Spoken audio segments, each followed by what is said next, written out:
Thank you for joining us for this special event today. Just a reminder that the event will be recorded by our media services team from behind you in the gallery.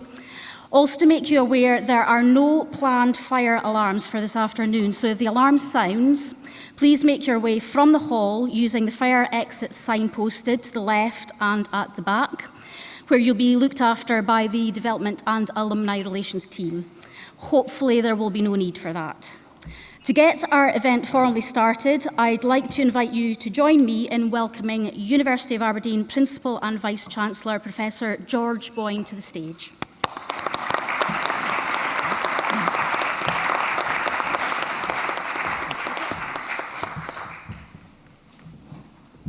Hello everyone, it's a great privilege to welcome you to this event, this special Founders Week event to honour the past, celebrate the present, and look ahead to the future of the University of Aberdeen as we mark the 530th anniversary of the university's foundation. Happy birthday, University of Aberdeen.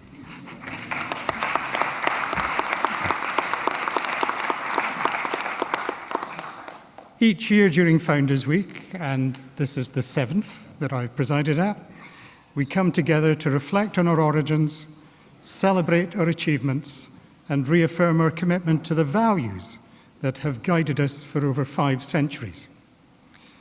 For the past 530 years, the University of Aberdeen has been a beacon of learning and discovery, producing graduates who have excelled in various fields and made significant contributions to society, often breaking through boundaries of gender, colour, and social background. From pioneering medical achievements to groundbreaking discoveries in science, engineering, law, social sciences, arts, and humanities, our research has had a profound impact on the world around us. The university is associated with 5 Nobel Prize winners, reflecting the levels of excellence and innovation that define our institution. Coming back to the present, this is an extremely challenging time for the higher education sector in the UK, and it would be wrong at an event like this not to take a few minutes to reflect on that. Only recently it was estimated that last year, across all UK universities, 150, 160, depends which institutions you count, 10,300 jobs were lost. In fact, that was based on a survey of around 2/3 of the sector. So the real figure may be 15,000. 15,000 people who were contributing to education and research and the difference that makes to our lives. I wonder if this were any other part of society or the economy, would there not be political pandemonium that 15,000 jobs have been lost? I think it will come. Perhaps we need to be politically patient for that to happen, but it will certainly be on the way if this continues, which it must not. Despite the exceptionally challenging times for the higher education sector, many of our achievements in the last 12 months have been truly exceptional at Aberdeen. Efforts across our community have successfully stabilised the university's financial position, and in education and research and in other work, we have much to be proud of. Indeed, we have our highest ever UK league table rankings as a result of the efforts across our community. In both major UK league tables, our university has made the most progress of any in the UK that were ranked in the top 50 in 2018. In the past 7 years, we've moved up from 40th to 15th in the Times and Sunday Times, and from 46th to 12th in the Guardian. We're also second in Scotland in both of those league tables, above our noisy neighbours in the Central Belt.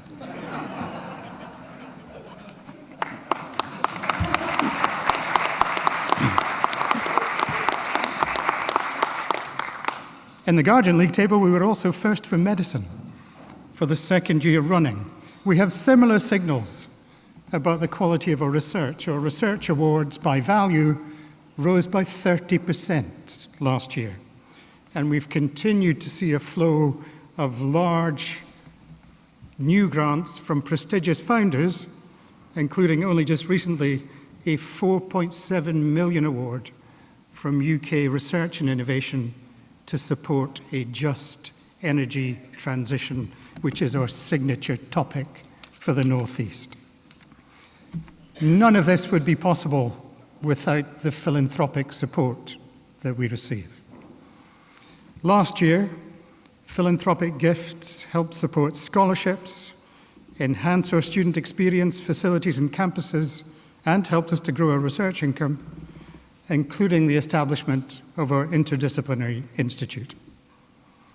Also, on the philanthropic side, a transformational £3.3 million legacy gift received from Ruth and Bernard Smith will contribute to our crucial work on neurodegenerative diseases to minimize the impact of conditions such as Parkinson's, Alzheimer's, and motor neuron disease.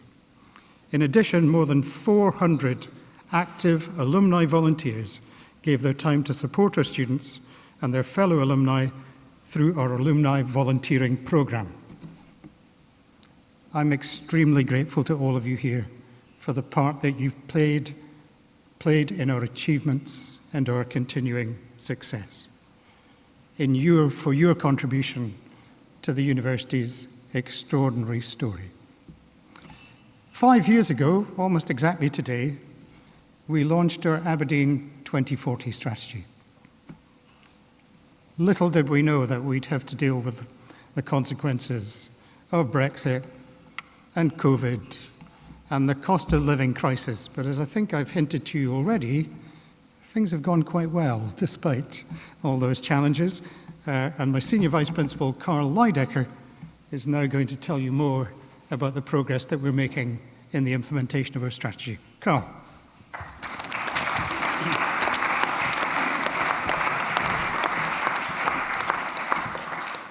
Thank you very much, Principal. Yes, it was 5 years, almost to the day, that we launched our Aberdeen 2040 strategy.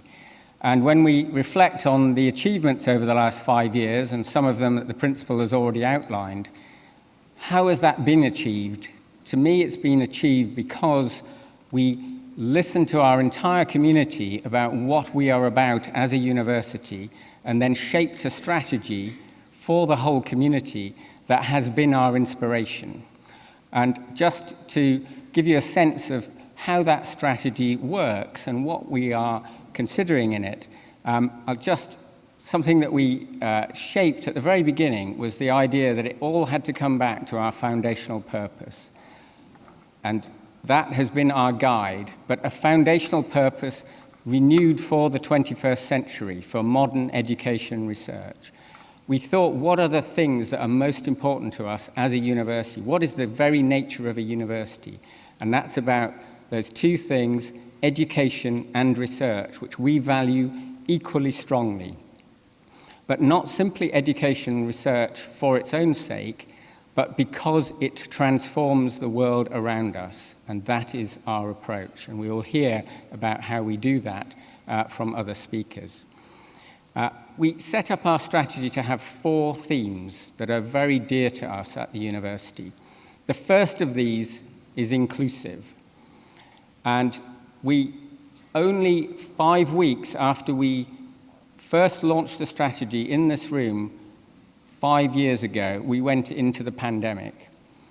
And the very first commitment that we made of the 20 commitments under Aberdeen 2040 was to care for the well-being, health, and safety of our diverse community. And our Aberdeen 2040 strategy was conceived as a values-led and a strategy for us as a community, with our people at the heart of it. And that stood us in really good stead throughout the pandemic, as we worked really hard as a community to ensure that our well-being of all of our colleagues and of our students and the wider community. And we made a terrific contribution there. We are also interdisciplinary, and I will leave it for other colleagues to talk more about the importance of that. But we agreed that we would have 5 interdisciplinary challenges that you can see on the slide. And then we also had, in terms of a third theme, to be international. This is a university with a global footprint that recruits students and staff and colleagues from around the world and makes a difference in world global challenges of our age. And finally, we needed to be sustainable. And in terms of sustainability, we signed at the same time as launching the Aberdeen 2040 strategy, the United Nations Sustainable Development Goals Accord at the same time to demonstrate our commitment to sustainability. And that, again, has been right at the heart of our approach. Now, the principal's already stolen all the really top lines in terms of our achievements over the last few years, but it bears repeating that we are at a real high point in our reputation in the UK, both for a ranking, The Guardian, which is based predominantly on education metrics. I'm the one who has to crunch all the numbers and look at all the data, but we have really seen huge progress across our education, and Joanne will talk about our education in a moment. The bedrock of that is our student satisfaction, which has been consistently in the top 10.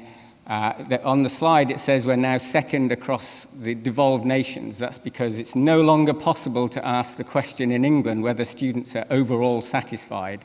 Perhaps they didn't like the fact that we were doing so well in it and wanted to take that away. But we were, even when that question was asked, we were consistently top 10. So there's a fantastic student experience here, and that's based on the incredible devotion to both education by our academic staff and also by the support services, the professional services who support our students. Sustainability, we've mentioned that, and this has become really important for universities. There's a really important new ranking in the last 5, 6, 7 years around sustainability. And it's fantastic that we are now ranked 10th in the UK and 48th in the whole world for our impact in the United Nations Sustainable Development Goals. So we are very proud of our reputation in that area that is really demonstrating the impact of what we do in the wider world on these global challenges. Medicine's been mentioned. It is still astonishing that in my view, astonishing that for 2 years in a row now, we are the #1 medical school in the UK. We heard in the sermon earlier on that and we all know this, that we were the first university in the English-speaking world to have a chair of medicine. We were pioneering back then in 1497, and we are #1 in the UK for medicine. What a fantastic achievement.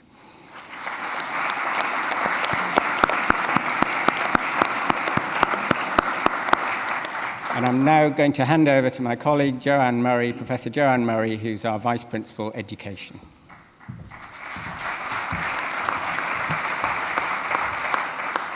Thank you, Carol. I mean, how wonderful it is to see everyone here today.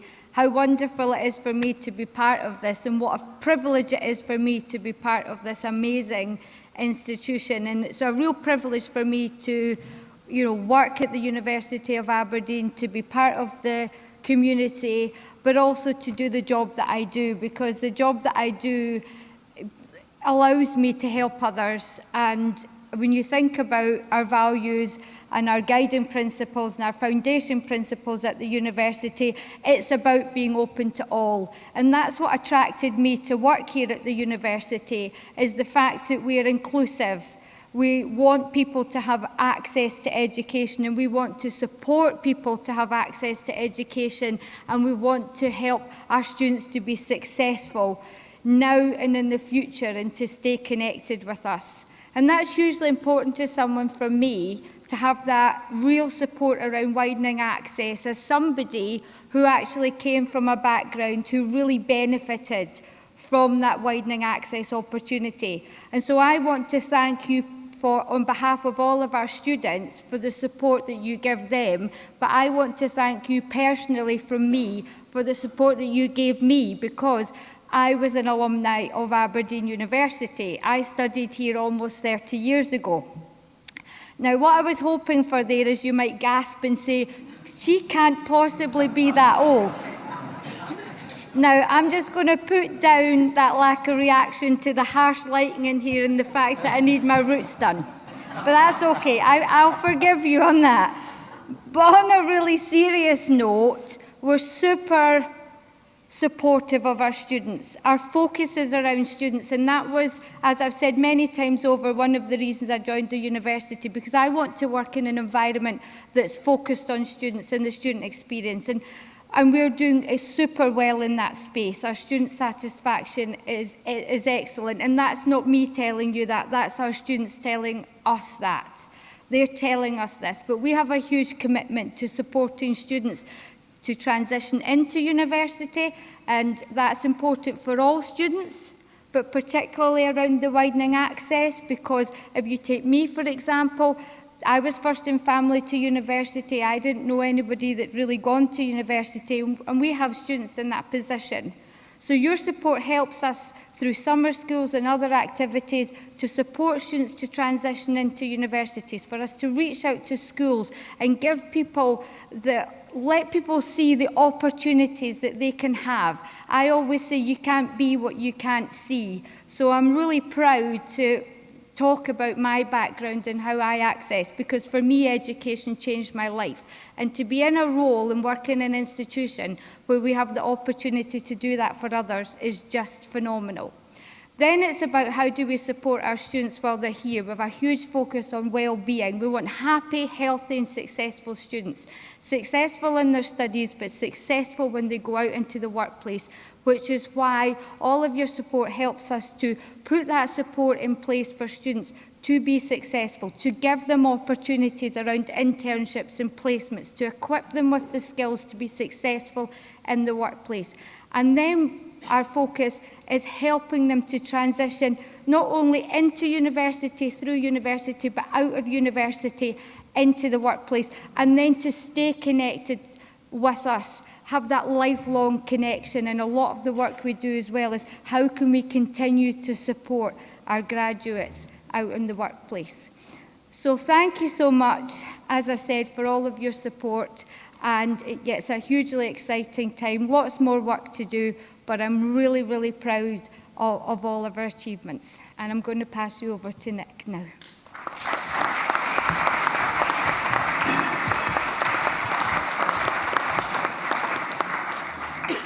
Thank you, Joanne. And just to echo Joanne's words, it's a real thrill to be standing up in front of you today.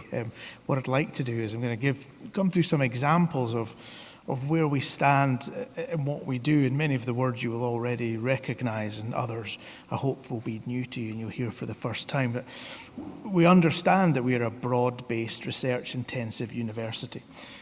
We support disciplinary research across all of our 12 schools and our interdisciplinary institute.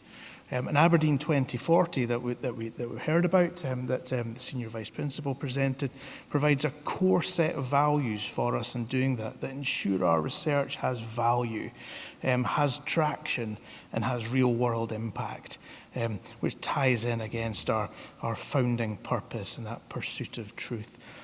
We embrace broad disciplinary groupings, be they science, technology, engineering and medicine, be they social sciences, humanities, arts, philosophy and education in equal measure. And as I said at the outset, being a broad-based research-intensive university, it's crucial that we do so for reasons I will go into. We take strength from our history and our proud standing as a royal and ancient, but also confidence from our modern and progressive outlook. And how do we know that we are modern and progressive in our outlook? We know we are modern and progressive because we see the work that we do be recognised by agencies external to us. And in the research landscape, that generally means research councils, the people that give you money to pursue the activities that we describe. Now, I'm going to give some examples of some of the things which have landed within this year. only within this year. Now, as Principal detailed, we saw a 30% uplift in our research awards last year. This year, we sit at roughly 50% of the total value we achieved, so we're on track to carry that forward. Which is a great place for us to be, and the place we should be, and we should aspire for more as we move forward. I can't give you every single person's name who has won research grants in this year so far. There are far too many individual awardees to list, but I have pulled out some individuals and some key grant successes that hopefully that you will celebrate with me. One that I have very close to the top is, and I think Graham Payton is in the audience. I think I saw him earlier. I think Stuart Peartney is. And Graham and Stuart, amongst others, led an application to the Natural Environment Research Council and the Biological Sciences Research Council for a combined £9 million investment in PhD research and training programme to develop the next generation of environmental scientists. That was successful. We were recognised as being at the cutting edge of society and what society is recognised to need and require going forward in terms of skills training.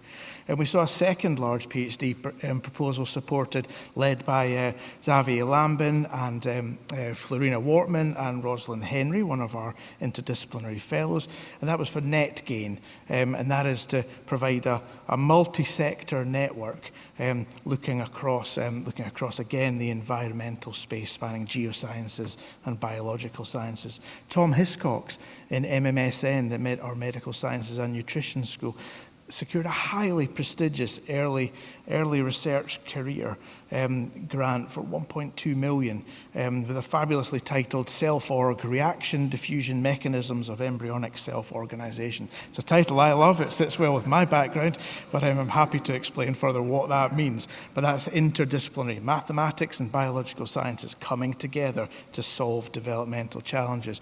Mauro Manassi from the School of Psychology awarded just under 250k from the Economic and Social Research Council to look at serial effects in visual perception. And finally, Grant McCaskill, our Kirby Lang Chair of New Testament Exegesis from our School of Divinity, History, Philosophy and Art, awarded just under 200k for a 3-year major Leverhulme Trust Fellowship looking at biblical studies in antiquity. So really important and spanning all of our main disciplines, again showing that we are broad-based and span all topics. So the second slide I'd like to move on to is around how we go about doing some of these bigger things. And so we heard earlier about Aberdeen 2040, and so interdisciplinarity conceptualized within that interdisciplinary strand, we sought to pull forward how we're going to really come in against the big challenges. So that Interdisciplinary Institute was established by that first thought in 2020 through support from Development and Alumni Relations in 2022 and moving forward, where we now have 5 challenge area directors. I won't read through those on the screen, 14 fellows and a matched number of PhD students. I will invite you just to recognize the logo and the branding, which is our new official branding as we go forward. We have launched and we've worked on this, and we think we've got a really good, clear signal and message to go forward. The Interdisciplinary Institute is designed to create human-facing solutions to the major challenges of our time through full system approaches. And that's really an elaborate way of saying we're going to work everything together to get to the solutions. Bringing in that multidisciplinarity, that broad-based platform we have established comes together to solve the big problems. Monodisciplinarity, that is, each school has individual core strengths, provides the foundations. Interdisciplinarity, the mechanism where we apply vitality, and that comes through collaboration and sharing skills and knowledge. Now, some examples of the success. Now, I've been taught that I know enough to never correct my principal in front of a crowd, but he was $1 million short. We did have our second largest UKRI award ever, and that was to Tavis Potts from UKRI and the Just Transition Lab. It was 5.7 million. I'm sorry, principal, but 5.7 million. 4.6 million is how much we get from the Research Council to undertake it. there's been a long gaming process here. And we're happy to detail the discrepancy between those amounts to anyone that's interested. But that award, again, is the second largest UKRI award we have had within this organisation. And that will see early career researchers across social sciences, across engineering, across law, across geosciences and humanities work together to find system solutions that address complex carbon and societal challenges, positioning Aberdeen, working across Aberdeen and the North East, really at the forefront of that just transition agenda that we see coming through loud and clear. And the second example I'd like to give there, and I think George Yoss is in the audience, I think I saw you coming in, is the 8.5 year, 11 million UKRI AI Centre for Doctoral Training called SUSTAIN. And that is using artificial intelligence to understand agricultural food systems and optimise the sustainability of them. And that is along with Lincoln, Strathclyde and Queen's University Belfast. The final example I'll give is our British Academy Fellowship to Isabel Gap for over 250k, and that's looking at visualising local sea ice change in Nunavut, so that's in Eskimo territory, as a way to understanding the reality of global warming and what's happening to those sea ice flows. Really important work and a really novel approach to unpicking some of those challenges. So taken together, we can see that our research landscape here at Aberdeen University is vibrant, comprehensive, and really at the cutting edge of developing solutions to societal changes. At the service this morning, two words stuck with me, a Latin phrase stuck with me from that, and it was locus iste, which is this place. And we could look at this place in a range of contexts, but I would encourage us to remember that. It stuck with me, and let's remember locus iste and what it means to us. And with that, I'm going to hand over to my colleague, Professor Peter Edwards.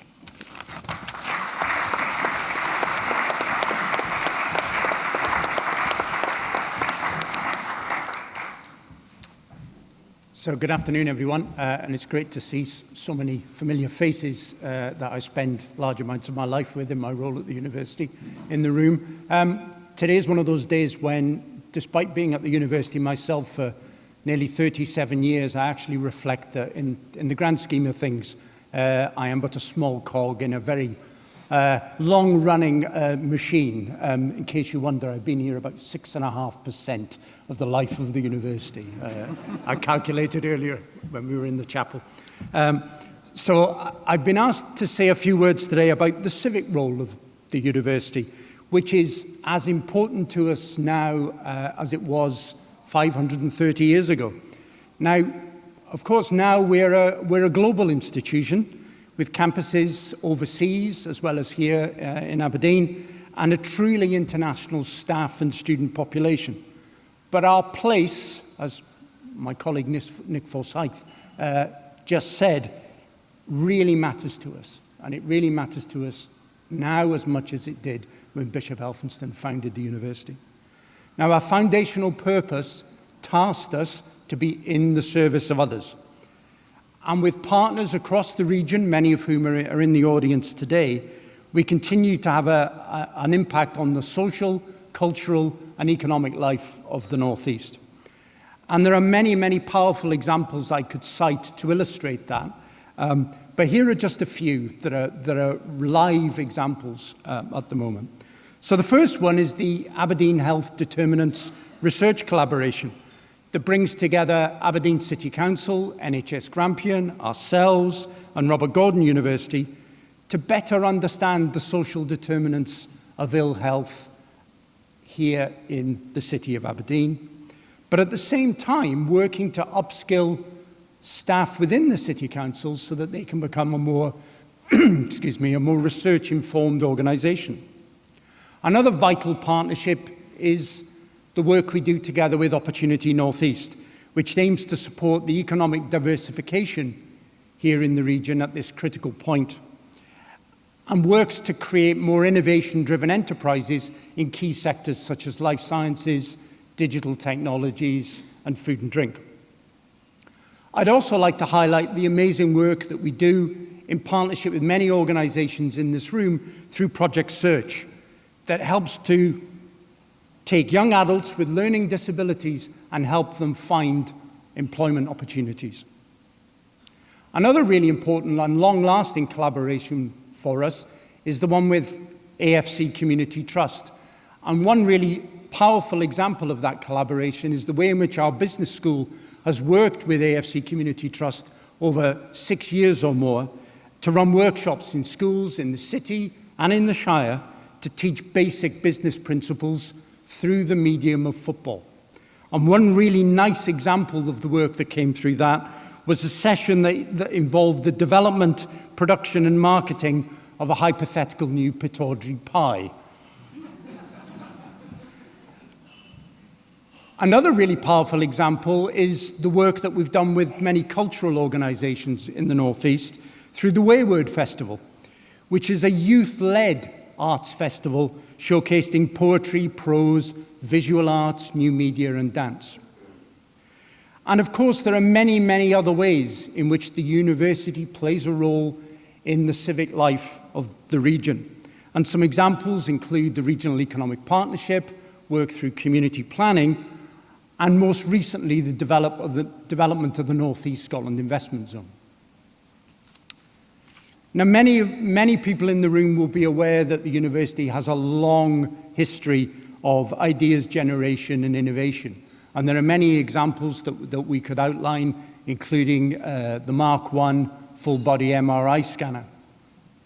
But in the last few years, we've been placing much greater emphasis on our campuses becoming more entrepreneurial and supporting our staff and students to realise their ambitions. And the work that we're doing is organised around 5 broad priority areas, which I'd like to outline to you now. One is enabling our staff and students to develop an entrepreneurial mindset, to invest in the enabling infrastructure necessary to support innovation, entrepreneurship, new business creation, whether that be startup or spin-out. Ensuring that our policies and procedures make business engagement simple and that we take a founder-friendly approach to new company creation. We're also very much focused on adopting a place-based approach that aligns our wonderful activity and research, which you've heard about earlier, to the needs and the priorities of the region through the Regional Economic Strategy. And finally, partnership, which I've already mentioned earlier, but our focus has to be on partnering with regional and national organisations to deliver against our ambitions, maximising our collective resources. Now, many people across the university and beyond are supporting our entrepreneurial campus ambitions, but I'd like to take a moment to highlight the amazing work done by our growing network of entrepreneurs in residence, some of whom are in the room today, and I will not embarrass them by calling out and asking them to stand up. But these individuals, by giving their time, sharing their expertise and thoughts, are helping to transform enterprise and innovation culture across the university. But there is even more that we can do to nurture entrepreneurial thinking and innovation amongst our staff and students. And we have ambitious plans for the future, including establishing a 1495 venture fund to provide early stage funding to student startups and spin-outs.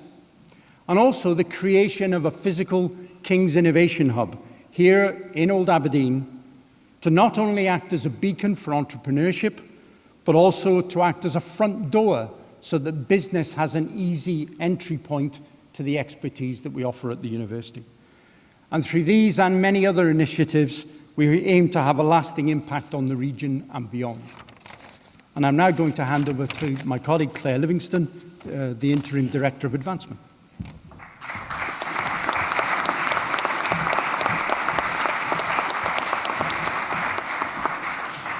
Well, it is an absolute joy and pleasure to see so many people from our community here with us today to celebrate our 530th anniversary.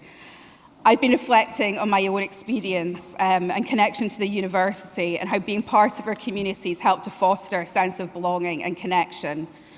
For me, having the opportunity to study at university seemed out of reach and somehow unattainable.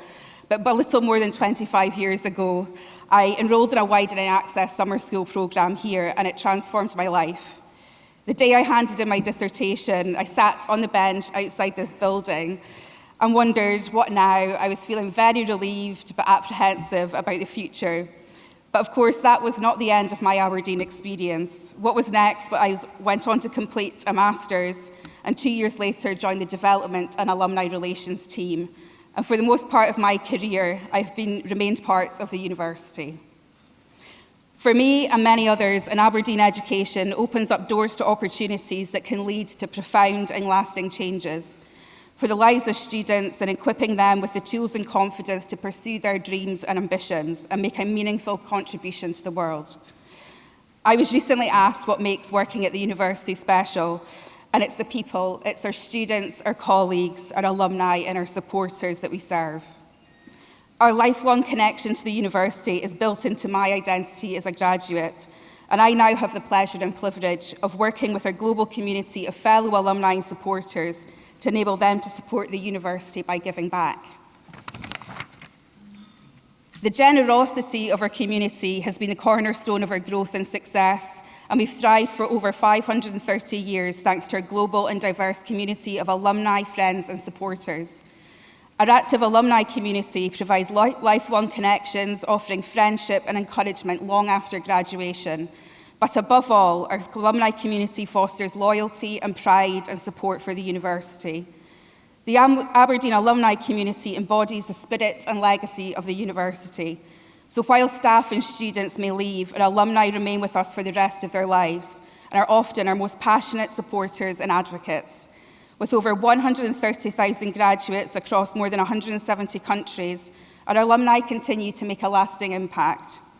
Through volunteering, our alumni help to guide current students by sharing their experiences, offering mentoring opportunities, career advice, and providing internships and guidance on academic choices, career paths, and personal development. They strengthen the bond between the past and present students by enriching the student experience and enhancing our reputation through sharing their successes and acting as ambassadors to promote the university to extend our global reach. During the pandemic, our alumni community provided practical and pastoral support to students by collectively raising over £150,000 to help students facing financial hardship. They helped to bolster the well-being of our students by calling those who remained in halls who were unable to travel home, and sent messages of encouragement to the graduating classes of 2020 and 2021 in absence of their traditional graduation ceremony. Regular gifts from our alumni community make a world of difference to our students to support sports bursaries to develop the talents of our most promising athletes, and funding for student hardship and student clubs and societies. Joining this afternoon is the Student Union and the Aberdeen Legacy Association. The Aberdeen Legacy Association was formed in 2023 by a group of students to help bridge the gap between current students and our alumni. It's a student-led organisation who engage with our alumni community to interview them about their life at Aberdeen and their own career journey.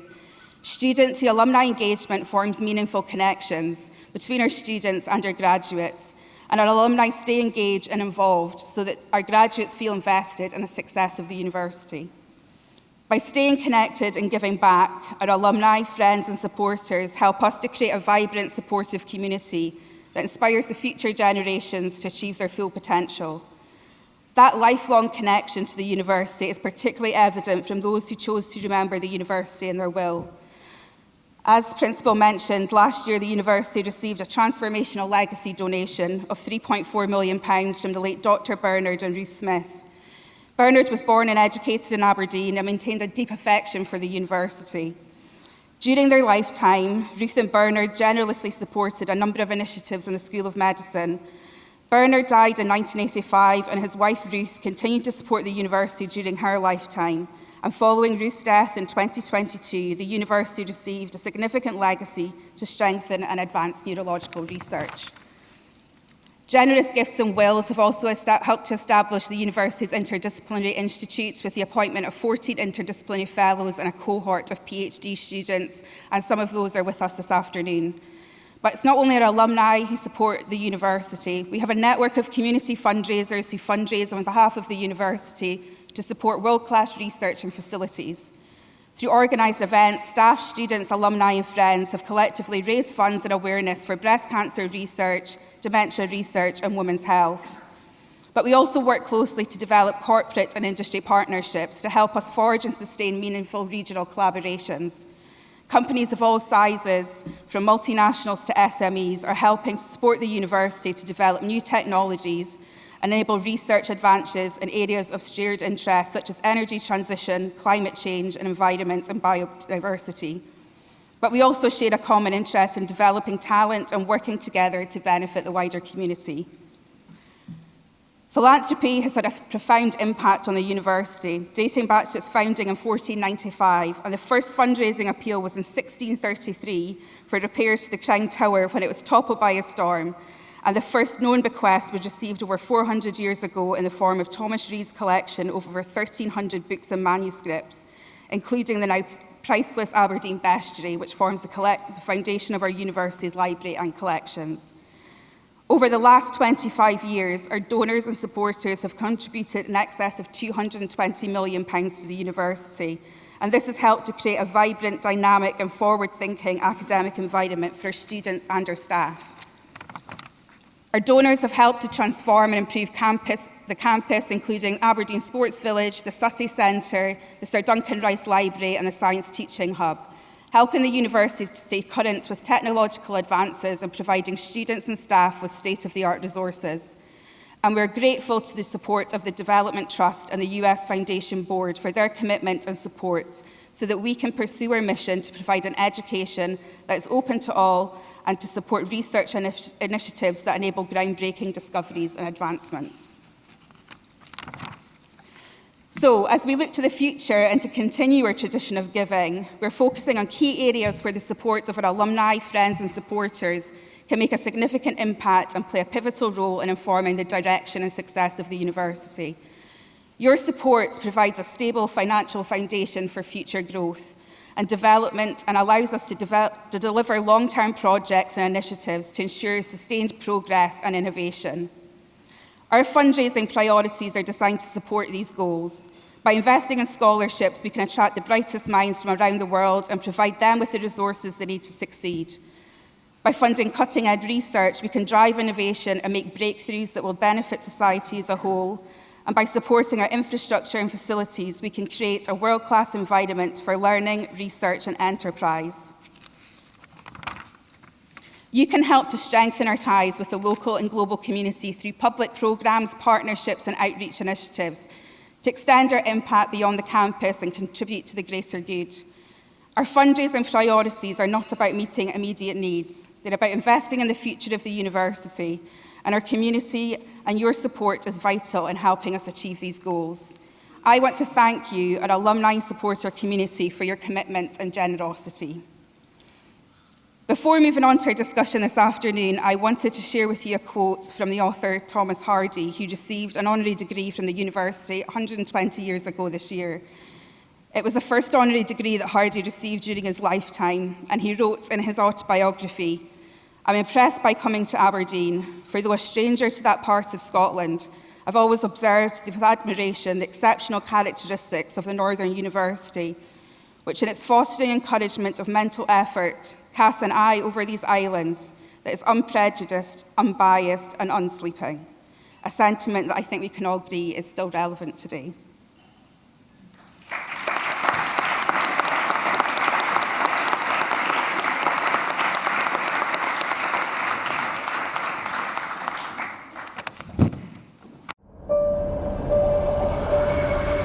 We all have a true north, a spark that drives us forward.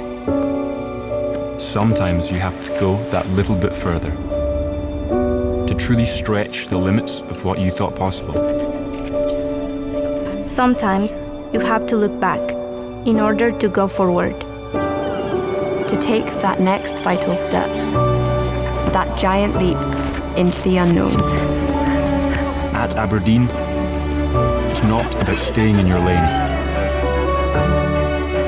It's about going beyond disciplines,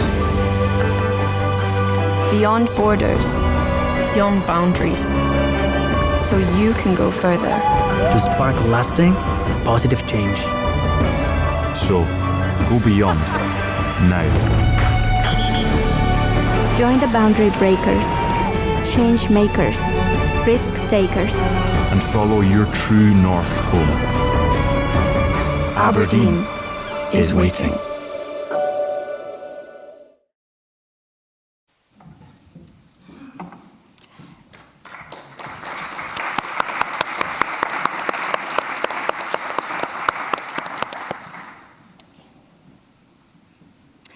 So we're delighted to have with us this afternoon an esteemed panel of Aberdeen graduates and supporters to share with you their connection and motivations for supporting the university. Hosting the discussion is Davy Shanks, who graduated from the university in 2009. He's a broadcaster, presenter and journalist with more than a decade of experience of reporting for some of the country's leading broadcasters, including ITN, 5 News, BBC Reporting Scotland and STV. David's joined by Ali McLaughlin, the UK Director of the Wood Foundation. Ali is also a graduate and is a trustee of the University of Aberdeen Development Trust SCIO, a board trustee of the STV Children's Appeal and chair of Scottish Grantmakers. And the Wood Foundation currently supports a programme called Interns with Impact, which helps students to gain invaluable experience whilst actively supporting the third sector in Scotland and internationally. And we also have Gail Thompson, who's Employer Engagement Advisor in the Careers Employability Service. Gail works within the Employer Engagement team to assist the university to achieve its institutional employability priorities and increase work-based learning opportunities for students. We also have Professor John Simpson, who was a consultant histopathologist and was head of the Department of Pathology and Dean for Medical Education prior to his retirement. John pioneered a series of developments in undergraduate medical education, including the establishment of clinical and communication skills to support teaching and learning. John has supported 2 scholarships for medical students from disadvantaged backgrounds and has established the John Simpson Chair in Medical Education. And finally, we have David Blackburn. David graduated in English in 1992. He was formerly Chief People Officer at the Financial Services Compensation Scheme, and David's received a number of awards in the field of HR. David's also Governor of the London Contemporary Dance School and a member of the Board of Advisors for Brave Starts, which provides guidance to its members in relation to finding a new job or changing careers. David and his partner Lawrence, who's also here with us today, are members of the Thomas Reid Circle, which recognises supporters who have pledged a legacy gift to the university. Thank you very much.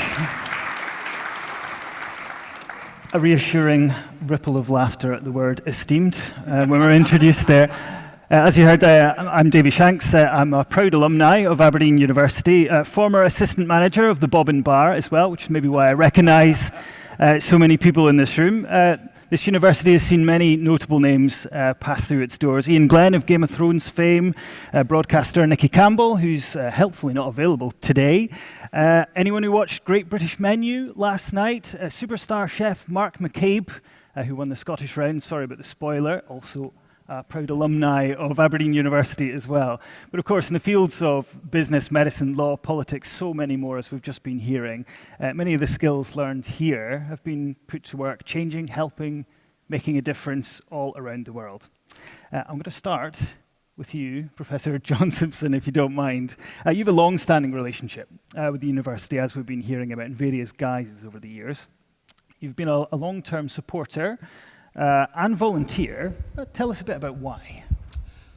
Well, certainly a long-time alumnus, much more than the last 30 years. It'll actually be my 60th year reunion this year.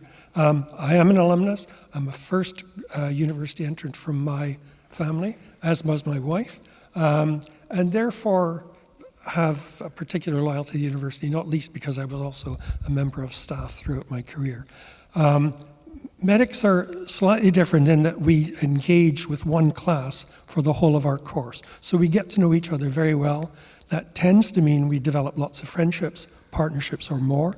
And we also maintain those after graduation. So medics tend to have reunions. Reunions are often in Aberdeen. That strengthens the link to with Aberdeen. I first got engaged in supporting university was an event a bit like this in 1995 at the Quincentenary. And somebody suggested, why don't people, it was I think in our class, just put a few pounds at the university every month. And some of us started that. And that was my first engagement with supporting the university financially as well as working for it. There was a later opportunity to support the development of things like the study centre. But it was when it came to my retirement, in the last 10 or 15 years of my work with the university, I was in charge of running the MBCH program, the medical program, and developing it. And we were very convinced at that stage, as a lot of medics, those of you in the audience will be, that Aberdeen was the best medical school then, but there was no evidence of that. And the frustration of developing a new program was that we didn't have any evidence to support it. So I thought maybe the idea would be to have a chair in medical education to support that. And I suggested that to Duncan Rice, who was then the principal. And he said, well, why don't we do it? And I said, well, that's fine, I'm going to support it, but you won't get the money until I'm no longer here. He said, that doesn't matter. We'll make the chair now. So I've supported the chair since then. The support for students' scholarships is really more the idea that there are a lot of students who have now considerable difficulties maintaining their progress at the university if they don't have extra financial support. And that was the idea of giving them the scholarships, which are named after my father and my wife's mother, who were the two parents who encouraged us to go to university. So that's my engagement. And over those years you've detailed those different roles, the different hats you've worn for the university, so to speak, how has that relationship, your connection to the university, changed over the years? It's probably deepened. You'll probably be aware that all our university staff here also work for the NHS, and that makes a very close link with the region. This region would be nothing without the university. The National Health Service in this region, despite the difficulties currently, would be nothing if we didn't have the medical school here. So that also deepens the the link. But as you go further up the university and you see all the students coming out supporting that actually maintains that strengthens the bond too. What keeps you supporting and helping? Partly it's being reminded by other people of their engagement with the university. Partly it's events like this, or partly it's people like the staff of the Development Trust who keep reminding us what the university does. That's the important thing. Thank you very much. I want to turn to David Blackburn, if I may. The university is 530 years old, David. Could easily pass for 520, I must say, though. We've just heard about, get the microphone on there, is that okay? There we go. You're with us, excellent. We've talked about long-standing relationships with the university. You've kind of just reconnected with the university. How did that come about, and how did that then lead you to a position of helping and giving? It's a bit similar to John's answer, actually. I mean, that firstly, we should probably give a round of applause to the alumni and Development Trust staff, because I think they do an amazing job, and it's through them that I got reconnected. So in just post-pandemic, in sort of 2020, when actually the university was actively reaching out to alumni to support students during that really difficult time, that was actually my first sort of reconnection. So I graduated, as they said, in 1992, and actually when I came back, when Lawrence and I came back, when did we come back, Vanessa, 2 years ago? That was the first time I'd been back on campus since I'd graduated. And so through the alumni asking us to support students financially, so could you afford to make a regular financial contribution, no matter how small, to specific students, and the ability to support a student who was studying in the English department, so we're both fellow English graduates of the university, so that again was a really nice connection, and then you were able to speak to them and all that sort of thing. And then a couple of years went by, and we it's not particularly, I don't want it to sound too morbid, but actually my husband and I were thinking about writing our wills, as you do, and actually as an HR practitioner, we just offered it for the first year as a commercial benefit, as a corporate benefit through our employee benefits. It was the most popular benefit taken up that year, I have to tell you, and because the legal firm were like, oh my God, you mustn't leave your estate without having a will and do all this thing. So when it does make you think about, what do you want to do? You know, what do you want your legacy to be? And very much, I was very touched by what Joanne was saying about the university has always been about interdisciplinary and being beyond boundaries. And one of the connections that Lawrence isn't a graduate, but Lawrence went to art school, I studied English, but I also did 2 years of art history, because the joy of the Scottish system, as you will all know, is that you're admitted not to a department, but to a school. So in my first year, I studied psychology, art history, and English, and because I then in my second year did English language and literature and art history is our connection. And actually, when we were thinking about what did we want to leave a legacy gift to the principal's point about more jobs being lost in these very, very difficult times. You said in the intro, I also sit on the board of the London Contemporary Dance School, and I was at a board meeting, strategy day, only this week, where we were talking about the incredibly challenging environment in higher education, especially within the arts. And actually, when the world requires us, I think, to have more creative solutions to the problems that we are facing, and needs greater creativity and more adaptability in thinking, it's a time when we should be investing in the arts. And so Lawrence and I decided that we wanted our legacy gift to be to the School of Language, Literature, Music and Art.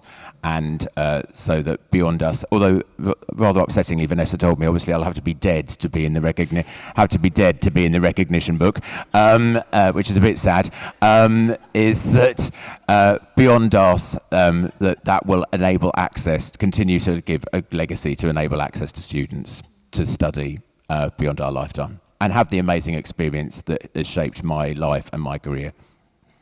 And with such a focus on STEM, entrepreneurship, business, particularly in sort of tough economic times, that support ensuring continuity for the arts and for degree courses and things that we both benefited so much from. How important is that? I think it's hugely important because actually, if you talk about, I did English as a degree subject, and what do I do? Today I run my own consultancy company. I'm a senior independent advisor to the Bank of England. Well, you wouldn't have thought that when I was graduating doing English back in 1992. And I'm not sure that was my career, what I thought my career pathway was. But the one thing that creative skills or English particularly teaches you is analytical skills, joining the dots, seeing the bigger picture, all of those things that I think are massively important. And I think that we mustn't lose sight of actually in a world beset with really complex, knotty problems, we need more creative thinkers, I think. And but I also do think, and I talk about it a lot, I think the massive advantage of the Scottish educational system, and especially at Aberdeen, because it's always had, its whole history is rooted in this interdisciplinary connection.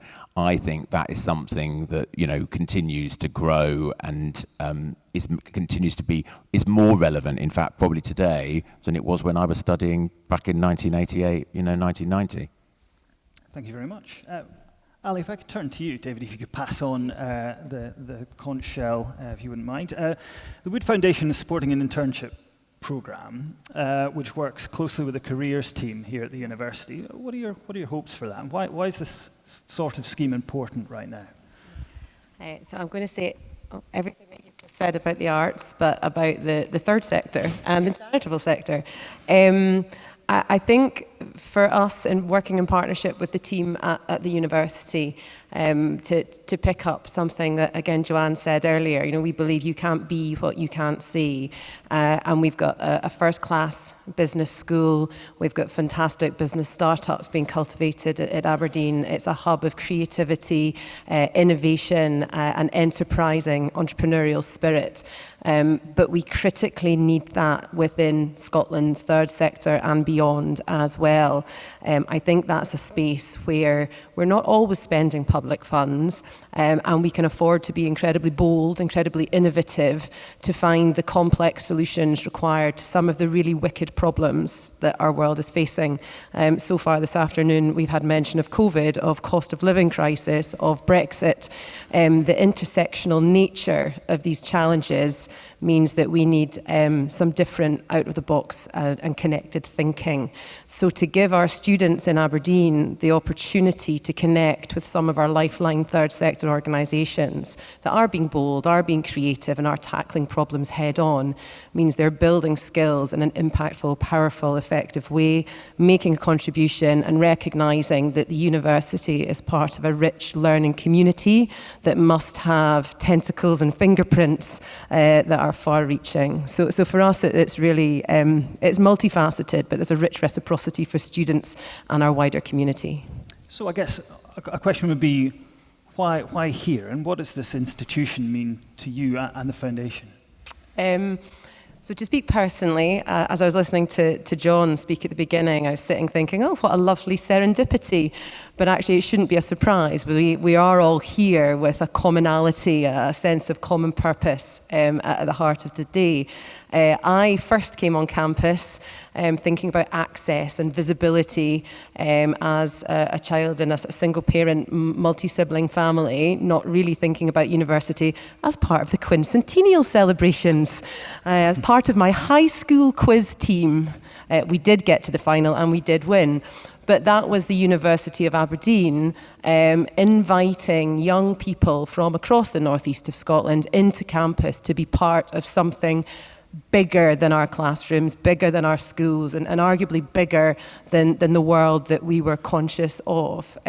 So the university since then has been a bit of a constant for me. As a graduate, not finishing the degree I thought I was going to finish and having the opportunity to take in a breadth of studies throughout my time, mentoring undergraduate students, returning as a trustee of the Development Trust as a way to give back and contribute, and now being able to partner in delivering a really quite exciting and one-of-a-kind programme. So a constant without omnipotence, I would say, the university in my life. Gail, we've heard a bit about the whys of people supporting the university and its programmes. I suppose you're involved in the what, in the delivering. What can you tell us? We've heard about Interns with Impact, this scheme. How does it help to support the student experience and employability? First to say, it's been a real privilege to work in Interns with Impact. I've been at the university for just under 2 years now and didn't know I was going to be part of this, so it was very exciting to be involved. So it's been a delight to work with all the students on the programme. I think the first thing is they've had a real life experience of a very competitive recruitment and selection process. So all the intern hosts provide a job description, a person spec. So we ask students to submit a CV and cover letter, ideally tailored. Those that are shortlisted. There are 5 shortlisted, so it's very competitive. The other students are given feedback on their applications to support them in future applications. The selected students are then going through an intensive interview process with the hosts, which includes some tasks, sometimes relative to the role, and only one can be selected. So again, those students who are not are given constructive feedback. So it's all a learning process for all our students involved in this internship programme and our other programmes. Those selected are part of our Aberdeen development programme, so they do a pre, a mid and a post reflection on their experience with the third sector host. So that's a really good reflective piece that then allows them hopefully to enhance their CVs and also their LinkedIn profile, some of them who hadn't had a LinkedIn profile prior to that. So I think that makes them really marketable in the workspace later on. They've had real-life work experience in the third sector, from fundraising to research to analysis, ICT, systems, community engagement, working with families. So a really broad spectrum of opportunities in the last 2 years and certainly looking ahead to this summer, similar types of roles. So they've experienced areas of interest. Anna, a history student, was at Braemar Castle. Cara, a social sciences student, undertook an employee wellbeing survey at Alcohol and Drugs Action. So really great, unique experiences, allowing them to apply their theory gained at university in that workplace. They've made new connections, new networks, hopefully contacts for their future support, for reference purposes, and quite a few said unexpectedly they made friendships, not just colleagues, they made friendships with staff within the organisations. A particularly insightful experience was from one of our neurodiverse students who had a real fear of the workplace. He was really anxious about going into the workplace, but the workplace was so good with him, made many reasonable adjustments that he's now, fear is unfounded, and he's looking forward to his future career with future employers. The insight to the third sector was incredible for our students. They were made very welcome, very included, they were valued. We surveyed all the students and they all showed an increased respect and admiration for the third sector. They really had their eyes opened to the work that goes on. It's reinforced the desire for some of them to work long term in the sector, and for others who hadn't thought about it, it's now instigated that for them. They said it was full of wonderful and passionate people, but they were also not naive enough to not see the challenges in the third sector. So quite a number did comment on the funding complexities, for example.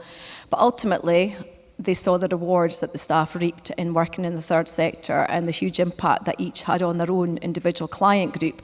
And the students were really proud to be part of that. And some, as I say, will hope to go into that sector longer term. In terms of skills for their employability, each host unanimously in their feedback mentioned that their intern grew in confidence throughout the summer. So it's a 300-hour internship over the summer months. They were professional, they were committed, they were enthusiastic, they were engaged. So again, all great traits for them to showcase to future employers. The students, I'm sure, echoed this and also developed their communication and teamwork skills. Many developed really specific skills relative to their studies. So Emma, who's here, has done a psychology with counselling course, worked for Team Jack, working with families, working through a cancer journey, so developed her counselling skills. Fajan, who was an ICT intern in Uganda with Red Earth Education, developed his technical skills. And Liza did a rebranding exercise for the Royal Scottish Country Dance Society, and now is looking to go into a role within marketing and rebranding. So I think each of them developed their own skill set in many, many different ways that will really stand them well in their future. And in terms of the experience, students, I think, were really excited that it's offered only within the University of Aberdeen. We launched the scheme this year again on Monday, so we had lots of students come and talk to us. We had ambassadors on our stand, which was great. So there's a real good momentum in the university. And I think there's lots of practical positives that the students have gained. So for example, Emma, again working at Team Jack, is now working part-time for them, so was able to give up her job in retail. Beatrice equally was given a part-time role with Aberdeenshire North Food Bank. Graduates, we had 3 final year students who were students when they applied for the programme, graduated in the midst of the programme. Holly was then kept on full-time in a graduate position with your Lavrara. Catherine, who's here again today, worked for Historic Environment Scotland and is now back with us doing a Masters in History. And Aileen, who went to Uganda, is now doing a Masters in Sustainability. So I think it's really helped them with their future roles in terms of where they see themselves. So I think some are continuing volunteering. Unfortunately, many of the organisations would like to keep on their students, but they don't have the funding, so students are continuing to volunteer because they value the organisations so much. So the feedback overall from all our students has been hugely positive. This has contributed to our being top 3rd university in the UK for work experience in 2025. That was a very exciting moment just a couple of weeks ago, the Rate My Placement Awards. So the students' feedback speaks for itself. So just overall, it's been great to be, the student involvement's great, the careers team engagement with the students throughout the process has been really valuable, the whole university as a whole being involved, and my role, I'm really passionate about the third sector. I do a lot of volunteering. I now volunteer with Team Jack, who I didn't even know about prior to this programme. So thank you very much to Ali and the Wood Foundation for allowing it, and we hope that the programme will continue. Thank you, Gail.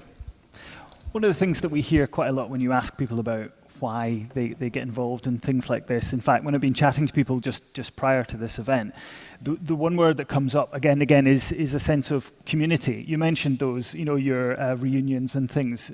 John, tell us, what is it about that sense of community that's fostered here that keeps you coming back and keeps you helping? Grab the mic there, if you wouldn't mind.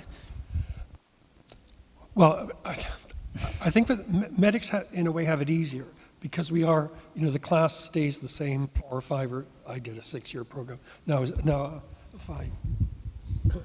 5-year program. So you're there, and there is that community. You're also working in the NHS, local community. You're working with patients and the relatives. So medicine's different that way. I think it might be more interesting to know from the people who are not medics, whose classes don't stay the same throughout the university, how they keep together. David? You're up. Yeah, just... Yeah, there we go. Well, I think it's partly to do with the fact that the university, I mean, it's interesting that the observation about I'm probably more connected to the university now than I was 20 years ago or 25 years ago, and actually the pride that you, so I think partly the community comes from the sense of pride that you feel about the connection to the organisation, and actually, you know, the fact that today, actually Aberdeen is probably, you know, in the, as it's been shared, you know, in the rankings is in its most prestigious, you know, position than it's been, you know, certainly perhaps than it was when I was a graduate myself. So I do think that actually you do have the connection is partly through the ongoing sense of pride that you have with the fact that the organisation, you know, that the university continues to go beyond boundaries, has stayed really, for me, I think, it's quite amazing seeing the original papal bull, set that in front of us. You know, the thing that, Bishop Elphinstone took from Rome to set up, the institution that we're sitting in talking about now. That, but to be a light in the north, I mean, is such an incredible, so I think, your connection beyond the classes or the fellow students that you have, I think for me, my ongoing relationship is the pride in the continuing connection, the continuing commitment of the university to its values, and that it is doing all of this amazing work, not just in the Northeast, but has a global footprint, is recognised, That's a bit of a waffly answer to why community. But I think pride is a really big connector for alumni. Everyone here has found different ways to support the university from different backgrounds and different pathways. Ali, how easy was it to engage and get this off the ground, the work that you've been doing? Are we still on? Yeah.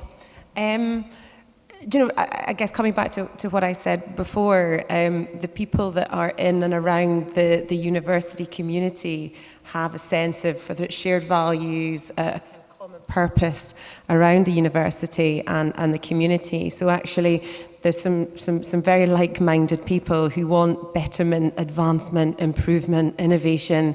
There's a shared language. So having these conversations, I think, was actually quite straightforward.